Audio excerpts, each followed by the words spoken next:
ఇలాంటి ఎక్స్‌ప్రెషనే నేను ఈ ఇయర్‌లో కూడా చాలా ఎక్స్‌పెక్ట్ చేశాననమాట.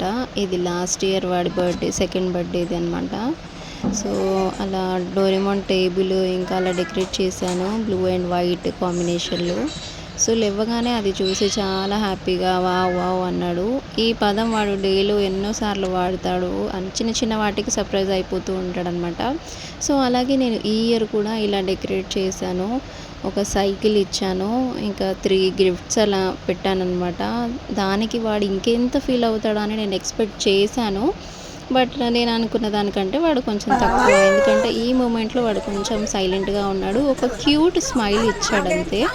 సో, నేను ఎంతో ఎక్స్‌పెక్ట్ చేశాను కాబట్టి కొంచెం సాడ్ అయిపోయాను. వీడు ఇంత కూల్‌గా అంతే ఉండిపోయాడు. ఇంకా నేను ఎంత వావ్ అని ఇంకా స్మైల్ ఇచ్చి అలా షాక్ అయిపోతాడేమో అనుకున్నాను. బట్ ఫైనల్‌గా అయితే హ్యాపీగా ఉన్నాడు. సో, ఇప్పుడు కేక్ కట్ చేయడానికి క్యాండిల్ వెలిగిస్తే భయపడి అలా పక్కకి వెళ్ళిపోయాడనమాట. ఇంకా ఫైనల్‌గా ఇదొకటి నచ్చింది వాడికి. అన్ని దాంట్లో ఇదొకటి నచ్చింది. ఇంకా కేక్ కట్ చేద్దామంటే కేక్ కట్ చేయడంలో అస్సలు రావట్లేదు. కేక్ దగ్గరికే రావట్లేదు. వాళ్ళ చెల్లి కట్ చేయమంటే అదేమో యాక్ అని వెళ్ళిపోయింది పక్కకి. చూడండి.